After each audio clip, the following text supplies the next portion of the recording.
اچھا، عید کا دن آنے والا ہے تو عید کے حوالے سے میں پوچھنا چاہ رہا تھا کہ میں یعنی کہ ایک تو عید کی نماز نارملی ہم پڑھتے ہیں، میں ابھی غالباً پچھلی بار کسی اور مکتبہ فکر کی عیدگاہ میں موجود تھا تو ان کی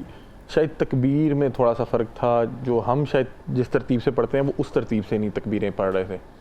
جی ہمارے ہاں کیونکہ احناف کے ہاں تو 6 تکبیرات ہیں، تو اس سے زائد بھی تکبیرات پڑھی جاتی ہیں۔ ٹھیک ہے، تو تکبیرات اس سے زیادہ بھی کوئی آقا علیہ السلام کی سنت ہے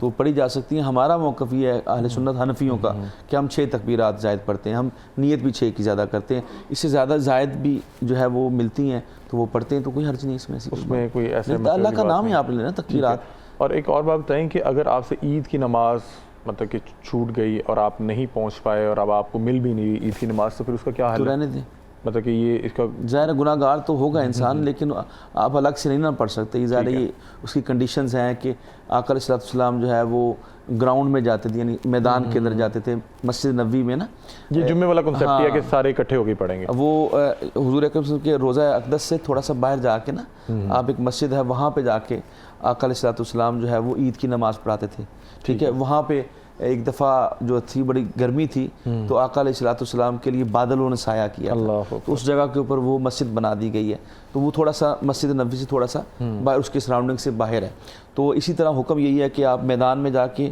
نماز ادا کریں، اور اپنا جس طرح ہم اپنا جمعے کے لیے تیاری کرتے ہیں، غسل کرنا اور اچھے کپڑے پہننا، اور یہ بھی ایک اجتماعی نماز ہے، مطلب کہ اکیلے آپ جیسے جمعے کی طرح اکیلے نہیں آپ پڑھ سکتے۔ اگر فرض کریں کوئی 10 15 20 لوگ بھی جی پڑھ سکتے ہیں، اس کا طریقہ کار کیا ہوگا؟ وہی ہوگا، کیونکہ خطبہ تو وہ نہیں آتا ہوگا انہیں۔ خطبہ شامل ہے نا اس میں، خطبہ بھی آپ نے دینا ہے۔ ٹھیک ہے، اگر آپ کو خطبہ آتا ہوگا تو پھر آپ نماز ادا کریں۔ آپ ذہن میں رکھیے کہ عیدین ہو یا جمعۃ المبارک ہو، اس میں فرائض اللہ نے اس لیے 2 رکھے ہیں کہ 2 آپ نے خطبے سننے ہیں، ٹھیک ہے، تو خطبہ سننا بھی واجب ہے۔ جیسے عید کی نماز پڑھنا واجب ہے نا، اسی طرح خطبہ سننا بھی واجب ہے، ٹھیک ہے۔ اسی طرح جمعے کا خطبہ سننا بھی واجب ہے۔ اچھا ایک اور چیز بتائیں، جمعے کا تو خطبہ نماز سے پہلے ہوتا ہے، عید کا نماز کے بعد کیا ہوتا ہے؟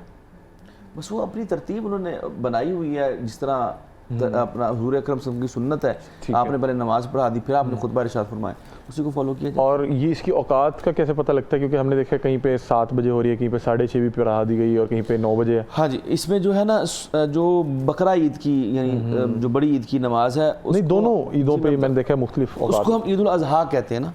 عید الاضحیٰ کا مطلب ہوتا ہے کہ جب سورج کی روشنی زیادہ ہو جاتی ہے، ضحیٰ کا مطلب ہوتا ہے روشن، سورج کا روشن ہونا، تو اس لیے چاشت کے ٹائم جو ہے نا، اشراق کے ٹائم نہیں، چاشت کے ٹائم جب سورج زیادہ نکل آتا ہے اس وقت جو ہے نا عید الاضحیٰ پڑھی جاتی ہے۔ لیکن جو یہ نماز عید الفطر ہے یہ اشراق کے ٹائم پڑھی جاتی ہے، جیسے یعنی فجر کی نماز ہوئی اور جیسے ہی جو اپنا ٹائم ختم ہوا، جو ایک خاص وقت ہوتا ہے نا جب طلوع آفتاب کے وقت جب سجدہ کرنا منع ہے، تو جیسے وہ ٹائم ختم ہو کے اشراق کا ٹائم داخل ہوتا ہے اس ٹائم لوگ نماز پڑھتے ہیں۔ میں نے سعودیہ میں یا جو یہ اپنا یہ جو عرب کنٹریز ہے اس میں بڑا اچھا، اسپیشلی مکہ مدینہ کا مجھے پتہ بقایا کا نہیں معلوم، کہ وہ صبح فجر کی نماز پڑھنے آتے ہیں اور فجر کی نماز پڑھ کے وہیں بیٹھ جاتے ہیں اور درود السلام یا ذکر اذکار کرتے رہتے ہیں، اور تھوڑی دیر میں جیسے سورج نکلنے کا انتظار کرتے ہیں، جیسے سورج تھوڑا سا نکلتا ہے، اشراق کا ٹائم داخل ہوتا ہے، تو اس وقت وہ عید۔ اچھا ویسے جیسے آپ نے بتایا نا کہ عید الاضحیٰ جو ہے اس میں سورج جب زیادہ چمک جائے تب پڑھنی چاہیے، لیکن یہاں پہ ہمارے ہاں ہے کہ عید الفطر تھوڑا سا لیٹ بھی پڑھ لی جاتی ہے اور عید الاضحیٰ جلدی پڑھی جاتی ہے کہ جا کے قربانی کر لیں، لیکن آپ بتا رہے ہیں کہ یہ الٹ ہے، اس کو اور یعنی کہ دوسری طرف ہم لے جاتے ہیں، لیکن اس کے معاملات اور طرف